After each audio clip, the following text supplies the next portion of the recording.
Hi dears. അപ്പോൾ നമ്മുടെ ഇന്നത്തെ ഒരു പുതിയ വീഡിയോ എന്ന് പറഞ്ഞാൽ ഇന്ന് നമ്മളെ തൈപ്പൂയ ദിവസത്തെ വീഡിയോ ആണ്. ഇന്ന് തൈപ്പൂയമാണ്. അപ്പം രാവിലെ തന്നെ നമ്മൾ തൈപ്പൂയ കാവടിയും കാര്യങ്ങളൊക്കെ കാണാൻ വേണ്ടിയിട്ട് നമ്മുടെ അമ്പലത്തിൻ്റെ മുന്നിലോട്ട് പോവുകയാണ്. നമ്മുടെ വീടിൻ്റെ അടുത്തുള്ള മുരുകൻ്റെ അമ്പലത്തിലാട്ടോ തൈപ്പൂയം. മുരുകൻ്റെ അമ്പലത്തിലെ ഉത്സവം നമ്മുടെ ഉത്സവമാണ്. എങ്കിലും ഞങ്ങളുടെ അമ്പലത്തിൻ്റെ മുന്നിൽ നിന്നാണ് സാധാരണ എല്ലാ വട്ടവും കാവടി കാണാറുള്ളത്. പകുതി കാവടികൾ നമ്മുടെ അമ്പലത്തിൻ്റെ മുന്നിൽ കൂടിയും പിന്നെ പകുതി കാവടികൾ മുരുകൻ്റെ അമ്പലത്തിൻ്റെ ആ സൈഡ് റോഡിൽ കൂടെയാണ്, രണ്ട് സൈഡിൽ കൂടെയാണ് വരുന്നത്.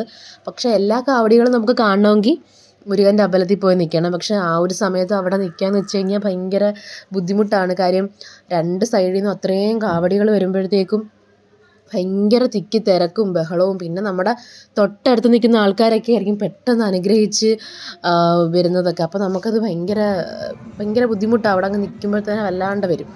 അപ്പം അത് മാത്രമല്ല അവിടെയാണ് ശൂലം ഊരുന്നതും ഒക്കെ ചെയ്യുന്നത്.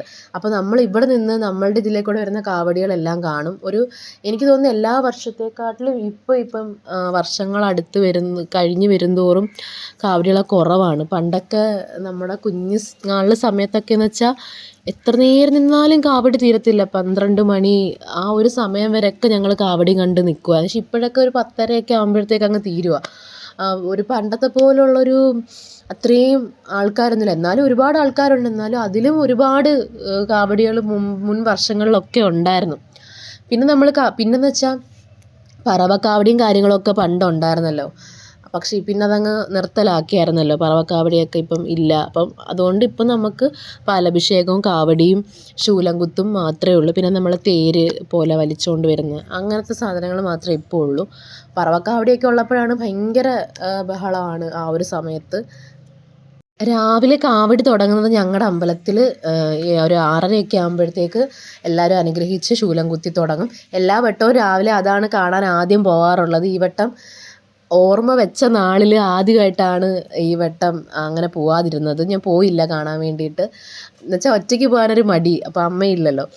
അപ്പം അപ്പുറത്ത് ചേച്ചി ആരും ഇല്ല. അപ്പോൾ പിന്നെ ഒറ്റയ്ക്ക് പോകാനൊരു മടി കാരണം രാവിലെ പോയില്ല. ആദ്യമായിട്ടാണ് അങ്ങനെ രാവിലെ പോകാണ്ടിരിക്കുന്നത്. പിന്നെ ഈ ഒരു സമയമൊക്കെ ആയപ്പം ഒരു 9 മണി സമയമൊക്കെ ആയപ്പോൾ തന്നെ വേറെ സ്ഥലത്തു നിന്നെല്ലാം കാവടി വരാൻ തുടങ്ങി. അപ്പം ഞങ്ങൾ അവിടെ പോയി നിന്ന് കാവടിയും കാര്യങ്ങളൊക്കെ കണ്ടു.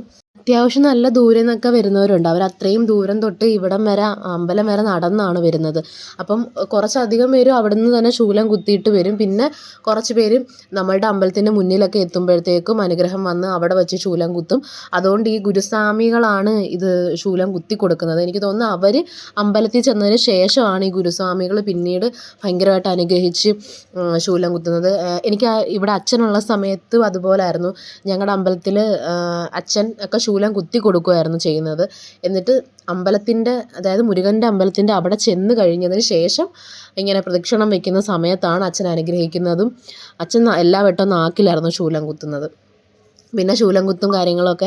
പക്ഷേ ശൂലം കുത്തുമ്പം കുത്തിക്കഴിഞ്ഞ് വീട്ടിൽ പോയി ചോദിക്കും, അച്ഛാ വേദന ഇല്ലേ, എങ്ങനെ ഫുഡ് കഴിക്കുന്നത്? അന്ന് എന്തായാലും നമ്മൾ വ്രതം മുറിക്കുന്നതുകൊണ്ട് വീട്ടിൽ ഇറച്ചിയൊക്കെ കാണുമല്ലോ. പക്ഷെ ഒരു ഇതുമില്ല. അവർ നാക്കി കുത്തിയെന്നോ ആ ഒരു വേദനയോ ഒന്നും ഇല്ല. അച്ഛൻ പറയാൻ നമുക്കൊന്നും ഒരു വേദന എടുക്കത്തില്ലെന്ന്. ഞാനിതുവരെ കുത്തിയിട്ടില്ല, എനിക്ക് അറിയത്തില്ല. പിന്നെ പൊടി കുഞ്ഞുങ്ങളൊക്കെ കുത്തിയേക്കെന്ന് പറയുമ്പോഴേ നമുക്കങ്ങ് അത്ഭുതം തോന്നിപ്പോവും.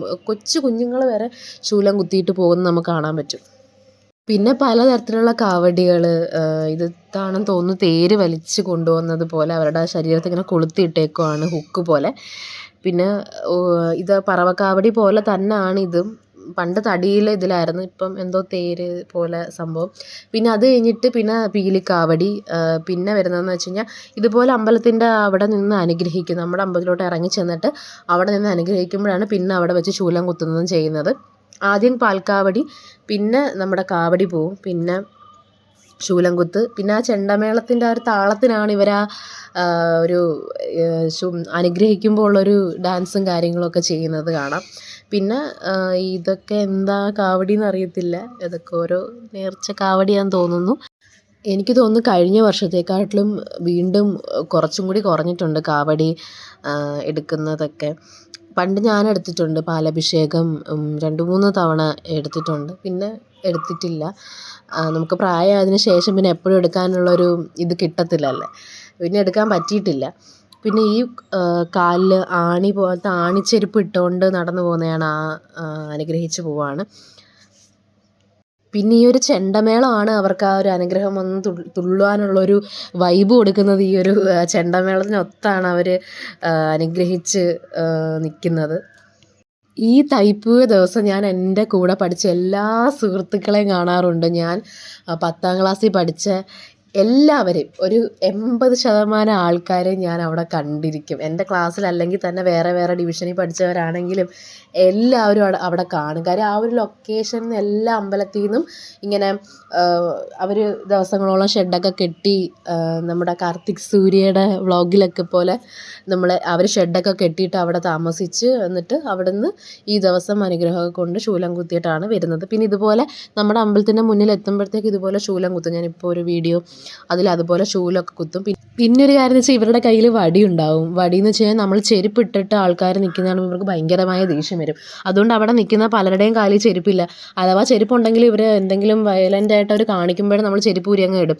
ഞങ്ങൾ സാധാരണ പോകുമ്പോൾ ചെരുപ്പ് ഇടാറില്ലായിരുന്നു. പക്ഷേ ഈ വട്ടം ഞാൻ ചെരുപ്പിട്ടുകൊണ്ടാണ് പോയത്. കാര്യം ഭയങ്കര വെയിൽ, നമുക്ക് ചെരുപ്പിടാതെ നടക്കാനേ പറ്റുന്നില്ല. ഇവരെ സമ്മതിക്കണം. പിന്നെ ഇവർ നടന്നു പോകുന്നതിൻ്റെ മുൻവശത്ത് തന്നെ ഒരു വണ്ടി പോകും. കാര്യം വെള്ളവും കാര്യങ്ങളൊക്കെ ഒഴിക്കും. കാര്യം അത്രയും തിളച്ച് കിടക്കുക റോഡ്. ആ റോഡിൽ കൂടെ ഇവർ നടന്ന് അത്രയും ദൂരം വന്ന് ആ മുരുകൻ്റെ അടുത്ത് ചെല്ലുന്നത്.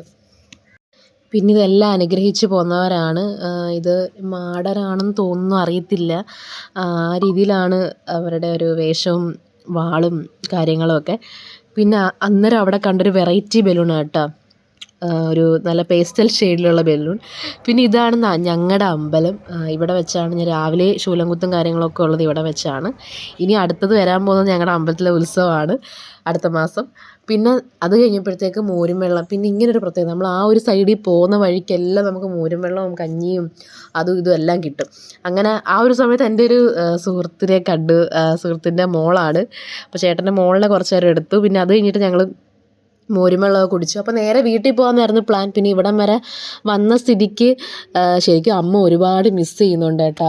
ഉത്സവത്തിന് വരാൻ പറ്റാത്ത കാര്യം ഞങ്ങൾ എല്ലാം കൂടെ മിസ് ചെയ്യുന്നൊരു സംഭവം അല്ലല്ലോ.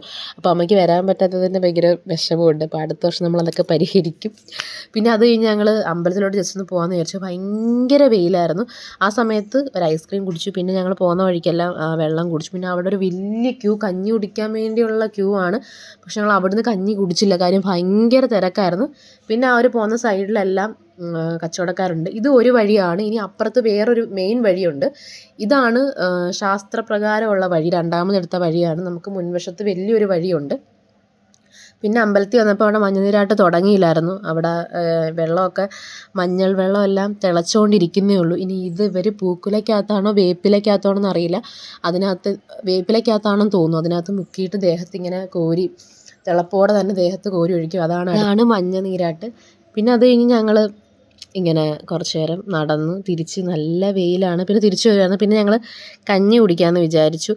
അങ്ങ് തിരിച്ചു വന്നുകൊണ്ടിരുന്നപ്പോൾ എവിടുന്നോ ഒരു കാവടി വീണ്ടും, ഈ ഒരു കാവടിയും കൂടെ ഉണ്ടായിരുന്നെന്ന് തോന്നുന്നു, വീണ്ടും ഒരു കാവടി ഞങ്ങൾ തിരിച്ചു വന്നുകൊണ്ടിരുന്നപ്പോൾ ഞങ്ങളുടെ ആ സൈഡിൽ കൂടെ വന്നിട്ടുണ്ടായിരുന്നു. പിന്നെ അത് ഞങ്ങൾ കഞ്ഞി കുടിക്കാൻ വേണ്ടി ഇപ്പം രാവിലെ കഴിച്ചുകൊണ്ട് കഞ്ഞി ഞങ്ങൾ ഒരു പാത്രത്തിൽ 2 സ്പൂണിട്ട്. എൻ്റെ ഈ വളിഞ്ഞ എക്സ്പ്രഷൻ എന്ന് വെച്ചാൽ ആദ്യമേ ഞാനൊരു സ്പൂൺ കഞ്ഞി വായിലോട്ട് ഒഴിച്ചപ്പോഴേ എൻ്റെ നാക്ക് പണ്ടാരം തുടങ്ങി. അപ്പോഴത്തേക്ക് എനിക്കൊരു അളിഞ്ഞൊരു എക്സ്പ്രഷൻ. അങ്ങനെ കഞ്ഞിയൊക്കെ കുടിച്ച് നാക്കും പൊള്ളിച്ച് നമ്മൾ നേരെ വീട്ടിലോട്ട് പോവുകയാണ്. ഇനി വൈകിട്ട് ഫ്ലോട്ടും കാര്യങ്ങളൊക്കെ ഉണ്ട്, ഒരു 3 മണിയൊക്കെ ആകുമ്പോഴത്തേക്ക്. അപ്പോൾ ഗൈസ്, നമ്മുടെ ഉത്സവത്തിൻ്റെ രാവിലെ കഴിഞ്ഞല്ലേ, രാവിലെ കഴിഞ്ഞു. നമ്മൾ കഞ്ഞിയൊക്കെ കുടിച്ച് വയറൊക്കെ നിറഞ്ഞ് കരിക്കട്ടയായിട്ടുണ്ട്. അപ്പോൾ അത്രയേ ഉള്ളൂ നമ്മുടെ വീഡിയോ. ഇഷ്ടപ്പെട്ടാൽ ലൈക്ക് ചെയ്യുക, സപ്പോർട്ട് ചെയ്യുക, സബ്സ്ക്രൈബ് ചെയ്യുക.